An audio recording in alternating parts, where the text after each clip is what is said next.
ఎటు చూసినా డబ్బు డబ్బు డబ్బు. ఎంత డబ్బు సంపాదించినా చివరకు ఏది సొంతం? ఎంత సొంతం?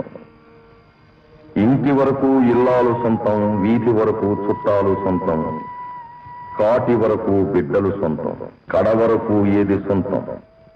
7 కట్ల సవారి సొంతం, 6 అడుగుల నేల సొంతం. 6 అడుగుల నేల ఈ పేదవాడికి అది కూడా లేదు స్వామి. లేదని ఎవరన్నారు సాంబయ్య?